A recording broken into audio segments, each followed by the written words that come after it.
8:38, le doy la bienvenida a esta hora de la mañana a la senadora Carolina Goich-Boirovich. ¿Cómo está, senadora? Buenos días. Es un gusto saludarte. No se trata de un bono más o un bono menos, se trata de enfrentar las causas de fondo de la crisis. No se trata más de lo mismo, sino de cambiar las reglas del juego en salud, pensiones y salarios en función del bienestar de todas las personas, no solo de unos pocos. Dijo en un tuit en el día de ayer usted, senadora. ¿No le pareció esto de los bonos después que se fue explicando en el transcurso del día? Tuvo que salir Sichel a dar explicaciones. Además, un bono que no sabemos si es de 100 lucas o es de 50, ¿no? Claro, es promedio. Es 50.000 por carga familiar en rigor, ¿no? Sí, pero todos entendíamos inicialmente que era de 100.000 pesos, ¿no? Entonces uno dice esta práctica de contar las cosas tratando de disfrazarlas, que no entiende el presidente. Aquí, ¿por qué no dice desde el principio cuánto es? Y uno dice bienvenido un bono para las familias, ¿cómo no? Y lo vamos a aprobar rápido. Yo entiendo que hoy día debería presentarse el proyecto. No hay problema con que se entregue un bono. El tema es cuando crees que eso es la solución a la crisis. Y ahí tenemos profundas diferencias. O sea, yo creo que no entender que lo que hoy día está reclamando la gente en la calle son cambios profundos, sobre todo en aquellos temas sensibles para la gente. Por eso yo lo planteo, es salud, tiene que ver con los salarios, tiene que ver con las pensiones, y donde ahí nosotros introducimos otro criterio que no es el de mercado, que no es el del cliente, no es cierto, el de la oferta y la demanda, sino de garantizar el bienestar de la gente. Yo creo que nosotros hemos avanzado en medidas que son relevantes. Hoy día deberíamos aprobar el aumento de la pensión básica solidaria, ¿no es cierto?, para llegar al menos a cubrir la línea de pobreza para todos nuestros pensionados en el país, pero esas cosas son parches, o sea, son de alguna manera el piso para nivelar cosas donde estamos muy atrás respecto a lo que el Estado tiene que garantizar. Pero yo estoy segura que las movilizaciones no van a parar si no hacemos cambios profundos al sistema de AFP, si no hacemos cambios en el sistema de salud, que hoy día tenemos segmentado entre un sistema para los que tienen recursos, para los que tienen plata y los que no. O sea, esos son los cambios donde nosotros ya tenemos que avanzar después de más de 40 días, ¿no es cierto?, del estallido social. Uno vio entre domingo y martes 3 hitos, se le podría decir. Primero, un ministro, como dice Amit, diciendo, dando por terminadas las marchas en las calles, la movilización en las calles. El lunes, los anuncios encabezados obviamente por Briones de Hacienda, acompañado de Blumel, no con la presencia del presidente, sino más bien por fotos a través de medios de comunicación durante el trabajo de la tarde. Anuncios de esta, entre comillas, agenda social, porque es más de reestructuración y de reconstrucción del país. Y en el día de ayer un bono que algunos decían, y lo leí varias veces por redes sociales, como este es el bono de término de conflicto. ¿Se está analizando, interpretando bien la realidad, senadora, por parte del gobierno o no? Mira, yo creo que no, y comparto el detalle que tú entregas.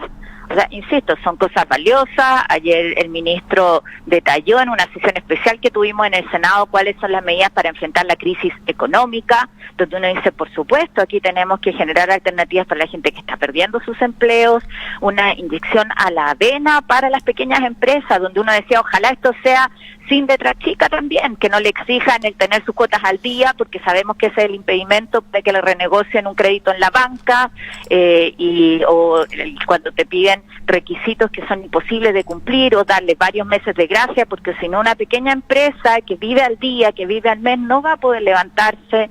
Todas esas cosas son importantes, pero esto, ojo, ¿por qué se produce una crisis económica? O sea, nosotros no podemos solo atacar los síntomas de la enfermedad, sino que tenemos que ir a las causas. Y mi preocupación, y lo decía con mucha fuerza ayer en el debate, es que aquí nos quieran hacer creer que esto es un problema de crisis económica que se genera, donde lo importante es solo cuidar el empleo y no ir a las causas de por qué los chilenos tienen los salarios que tienen en nuestro país, qué pasa con la distribución de la riqueza y qué pasa con la garantía de derechos sociales básicos. Senadora, orden público, que ha sido todo un tema, y usted ha dicho que la falta de orden público efectivamente pone en riesgo la democracia, amenaza la democracia. Otros plantean de que sin justicia no va a haber paz, para los que dicen paz lo antes posible, paz ahora. ¿Usted está de acuerdo en sacar a proteger puntos críticos a las Fuerzas Armadas, como se está modificando el proyecto también en el Senado, que entraría en las próximas horas? Mira, en esto lo discutimos bastante desde el punto de vista más bien jurídico, y me parece que el presidente tiene las atribuciones. Hoy día dentro de la Constitución establece, él puede establecer ciertas áreas y delimitar en eso los puntos críticos. Y lo que le dijimos al ministro, en este caso al gobierno, es que, si quiere generar una vía intermedia, ¿no es cierto?, dentro de los estados de excepción, entre medio del estado de sitio y el estado de excepción, que lo plantee, pero que lo plantee como una reforma constitucional que se discute y que se aprueba por amplia mayoría, que establece muy claros cuáles son los límites y las condiciones, y que garantiza también el respeto irrestricto a los derechos humanos, pero no el proyecto que nos habían presentado, donde, siendo partidaria en esto de la relevancia de mantener el orden público, pero no puede plantearnos un proyecto donde solamente se genera sospecha, Mauricio. Acuérdate que hay un artículo en la propuesta que se presentó que deja que por decreto se libere responsabilidad penal, por ejemplo. Esa no es la forma de abordar un tema tan delicado, que yo espero que no sea necesario. O sea, hemos visto, y espero no equivocarme, que ha bajado un poco la violencia. Ojalá que eso sea efectivamente una mejor labor de las policías, mejor labor de la inteligencia, que estén haciendo su trabajo desde la institucionalidad y que podamos además en esto poner el foco en la agenda social. Sí, yo creo que ese es el tema de fondo, pero efectivamente, mientras sea la violencia el punto central, el debate, se invisibilizan las demandas sociales. Hoy día vamos a avanzar en una ley que ya tiene bastante apoyo transversal, que es la ley antisaqueo, porque nos dicen los fiscales que requieren mejores herramientas ahí.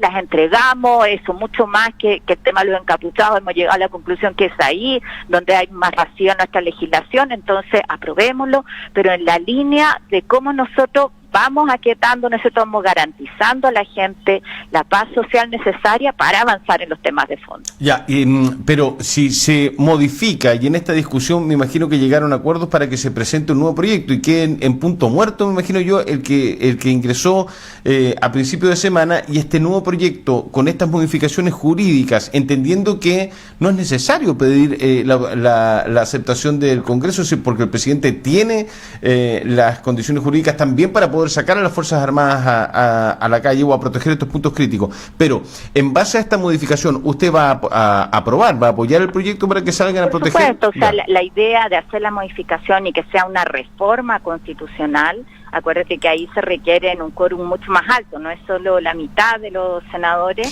o los diputados, y es dejar establecido con las condiciones de excepcionalidad de esa medida en nuestra legislación una alternativa distinta, que ojalá, te insisto, ojalá no tenga que aplicarle al presidente. Ahora, si no, lo que no puede hacer el presidente en esto es tratar de compartir responsabilidades con el Senado o con el Congreso. Él es el que está gobernando. A él lo escogieron los chilenos en una elección democrática, y lo que tiene es que hacerse cargo también de esa responsabilidad. O sea, está buscando compartir responsabilidades, dice usted. Probablemente, o sea, la primera propuesta a mí me parece que fue eso.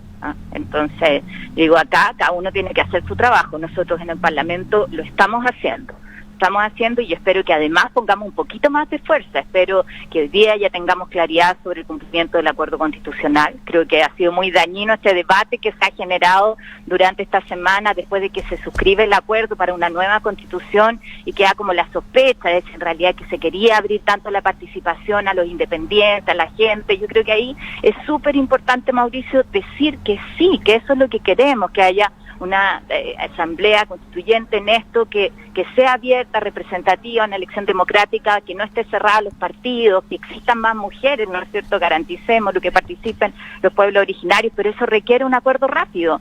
Segundo, avanzar en la reforma previsional. O sea, yo te decía, nosotros nivelamos por lo menos a la línea de pobreza la pensión básica solidaria, pero eso solamente es para quienes están en el 60% más pobre de nuestro país.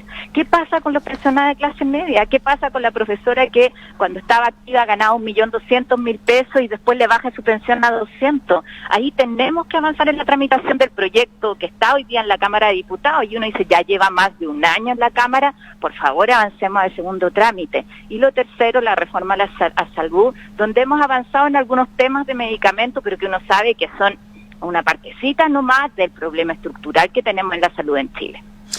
Algunos me dicen por redes sociales que el Parlamento, los senadores, los diputados también son corresponsables de la situación que está viviendo el país y que podrían asumir esa corresponsabilidad en la salida de las Fuerzas Armadas para poder reinstaurar el orden público. No sé qué opina de aquello.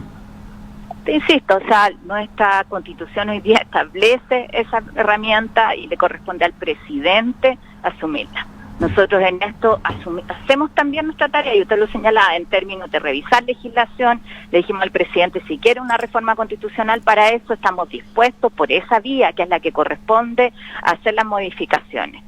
Creo que eso es hacer nuestra tarea efectivamente y hacerla en forma responsable. Y además en algo que yo creo que es muy importante, Mauricio, hoy día, que no es desde la trinchera política. Yo creo que si algo nos dice la ciudadanía cuando sale, cuando marcha, cuando es sin banderas, ¿no es cierto?, que esto supera el esquema tradicional en el que estamos acostumbrados de gobierno, oposición, ¿no es cierto?, uno a un lado al otro. O sea, hoy día esto es por los chilenos y chilenas, es por los magallánicos en nuestro caso, y necesitamos dar señales también de que nos ponemos de acuerdo.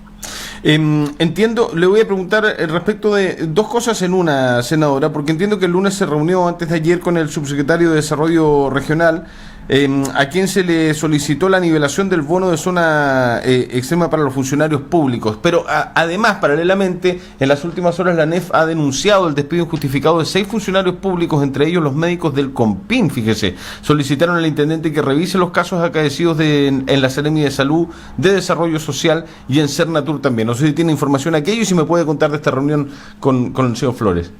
Sí, la reunión con Claudia Alvarado, que es el nuevo subsecretario de Desarrollo Regional. Y justamente a mí lo que me interesa, uno, es a propósito de que vamos a discutir el reajuste del sector público, el cómo se cautela algo que han logrado los funcionarios en Magallanes, que es este bono de nivelación del cálculo de zona. Tú sabes que allí se calcula de forma diferente, sí, de acuerdo al estamento en que tú estás, ¿no es cierto?, el servicio. Ahí hay un bono que además no llega a todos los funcionarios. ¿Y cómo vamos avanzando? Siempre nos castigan con las líneas de corte, justamente porque con la zona las remuneraciones son más altas. Entonces lo primero es cautelar eso en esta negociación de la mesa del sector público, en el reajuste que vamos a ver en los próximos días en el Parlamento, y cómo se puede ir ampliando. Esto a la par de un estudio que está comprometido para calcular las diferencias de costo de la vida en las regiones extremas, que debería estar a mediados del próximo año. Me parece, pero que ahí lo primero es decir, este bono que se entregó en el gobierno pasado en forma transitoria hasta que estuviera este estudio, hoy día tiene que ser un beneficio permanente, que no puede estar en cuestión cada vez que tenemos una negociación del sector público. Eso es lo primero. Lo segundo que le planteé al subsecretario fueron los casos de despido, y ayer además lo conversé con el ministro Gonzalo Blumen, el ministro del Interior, porque a mí me parece inaceptable que las circunstancias en que estamos se sigan pasando cuentas políticas en el caso de los funcionarios públicos. O sea, nosotros en esto tenemos que avanzar a darle las garantías a quienes trabajan, porque son casos de gente que trabaja hace 10 años, hace 9 años, hace 5 años, o sea, no son funcionarios, o sea, son funcionarios públicos, no son operadores políticos, como muchas veces se trata de desprestigiar la función pública. Aquí ya cambió el gobierno hace 2 años, ahí se produjeron despidos, ¿no es cierto? Muchos de ellos tuvieron que ser revisados incluso, pero salió la gente de confianza. Entonces me parece que hoy día lo que corresponde es la renovación de esas contratas. Le hemos pedido además que se revisen los casos, que se dé también una señal ahí, más todavía en la situación en que estamos como país. Fíjese que hoy día abrimos el programa haciendo una reflexión respecto de las tesis. Las tesis son estas muchachas de Valparaíso que han hecho esta performance hablando de las serias violaciones a sus derechos, a los derechos de las mujeres, derechos feministas, y que no solamente han salido de la frontera de la quinta región, han recorrido con la performance y la representación de muchas mujeres en todo el país, pero en muchas partes del mundo. ¿Cuál es su visión? ¿La ha visto? ¿Ha visto las tesis? ¿Ha visto los videos que han salido? Porque los primeros días fueron algo invisibilizadas a través de los canales de televisión. La he visto y además en las distintas representaciones que se han hecho, yo no puedo más que felicitar esas iniciativas. Te das cuenta aquí como un grupo de mujeres, además en forma muy lúdica, pero muy directa también, visibiliza la situación de agresión, de vejamen, de discriminación que sufren las mujeres. Y me parece que es fantástico como una alternativa muy pacífica, ¿no es cierto?, y creativa, va generando conciencia. Nosotros ayer dimos un paso bien importante en el Parlamento. proyecto, que es aprobar el protocolo de la CEDAW, que busca justamente respaldar, proteger a las mujeres frente a todas las formas de violencia. Eso llevaba años en el Parlamento, años.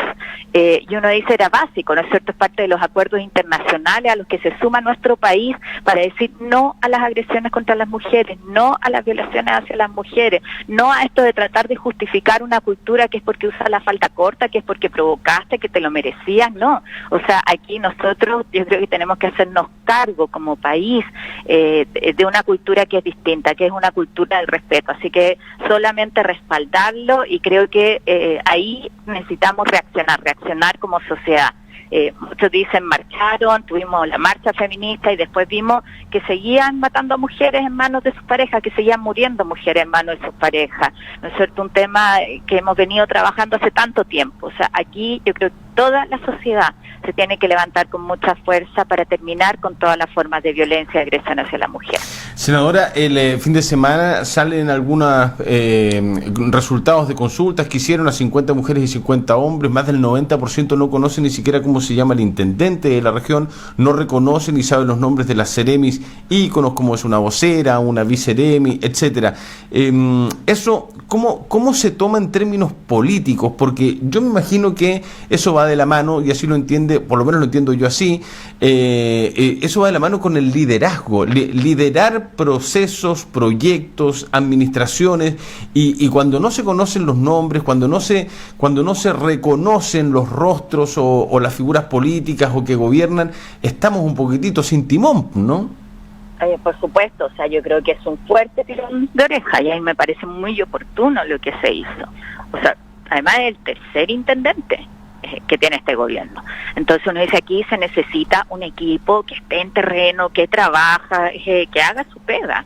Es uno de los temas además que conversé con el subsecretario de Desarrollo Regional. Desde el principio, Mauricio, hemos pedido, y cuántas veces lo conversamos, retomar el plan de zonas extremas, actualizarlo, es conversar con Magallanes, es que los seremis en esto, el intendente, los gobernadores, vayan y conversen, vean cuáles son los proyectos prioritarios en terreno, veamos además cómo la inversión pública en esto sigue jugando un rol relevante. Yo vuelvo a preguntar cuál es el proyecto emblemático de esta administración para la región.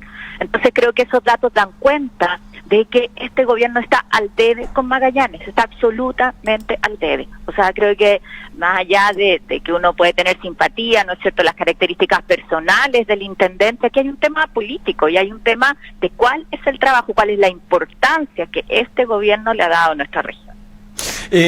Por último, proceso constituyente.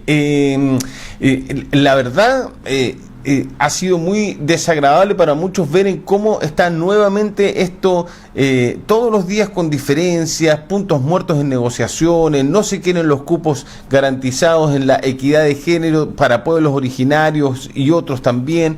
La verdad, ¿está en riesgo o no el proceso constituyente, senadora? Porque uno ve porque al final, si se van a llegar a acuerdos en cuestiones que seguramente ni siquiera fueron consultadas con la calle, con las organizaciones sociales, es bien complejo seguir adelante con todo esto, ¿no? Yo lo primero que te quiero decir es que esto se tiene que cumplir. Los acuerdos son para cumplirse.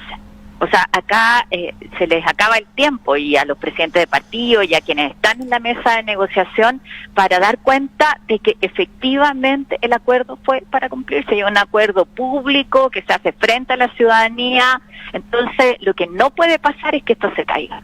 O sea, no puede pasar. Hoy día creo que hay consenso absoluto de la necesidad de una nueva constitución, y si el sistema político no es capaz de generar rápido un acuerdo, fracasa frente a un tema fundamental para nuestro país. Así que yo espero que en esto prime la generosidad, prime la capacidad además de abrir los espacios de participación, si eso es lo que hicimos cuando decimos que queremos plebiscitar y que sea la ciudadanía la que se pronuncie.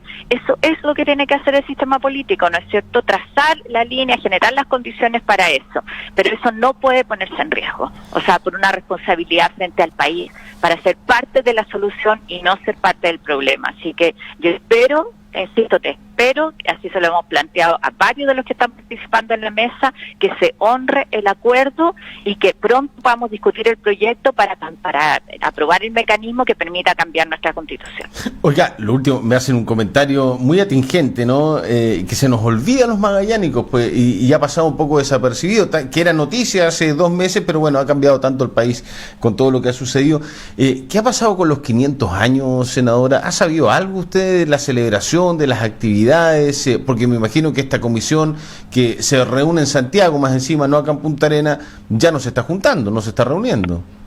Mira, en esto, como ha pasado con muchas otras cosas, mira, hoy día se está desarrollando la COP25, y uno dice era un evento súper relevante para el país. Sigue siendo un evento muy relevante para el mundo, porque el cambio climático sigue siendo una amenaza, ¿no es cierto?, y una amenaza global que tenemos que enfrentar. Ahora, sin duda, la prioridad hoy día está en cómo enfrentamos esta crisis social, y eso ha hecho que cosas que se habían, ¿cómo te diría yo?, enfrentado quizás con mucha pompa, tienen que ser en términos mucho más sobrios, y eso también respecto a los 500 años. Probablemente hay que revisar la programación como estaba, la orientación que se le da en un tono distinto. Es un hito relevante a nivel mundial que tiene que aprovechar la región, pero probablemente en un tono distinto, y espero que eso sea lo que retome la comisión en la medida en que se vuelva a reunir. Senadora Carolina Goich, un gusto conversar con usted a esta hora de la mañana. Que tenga buena jornada. Muchas gracias, muy buen día. Que esté muy bien, chao, hasta luego. 8:59, nos están llegando imágenes desde Puerto Natales. En estos momentos un accidente, cerca de sector, bueno, al fondo se ve Dorotea. Esto es Radio Milodón, saludos para los muchachos de Milodón. Accidente carretero. Auto volcado. En estos momentos, en estos precisos instantes, Milodón informa, ahí vemos el auto dado vuelta, volcado, en estos momentos en el sector de las afueras de Puerto Natales, cerca del sector de las parcelas. A ver si tenía más información por acá. Accidente en el sector cruce Villa Cariño con Colonia Isabel Riquelme. SAMU ya se trasladó. SAMU ya trasladó a los ocupantes al hospital de Puerto Natales, dice la información de este despacho que se está llevando adelante por parte de los muchachos de TV Milodón o de Milodón Televisión a las afueras de Puerto Natales. Así cerramos el primer bloque en directo también con lo que está sucediendo en la provincia de Última Esperanza. ¿Qué les parece? 9 puntos, pausa, ya venimos.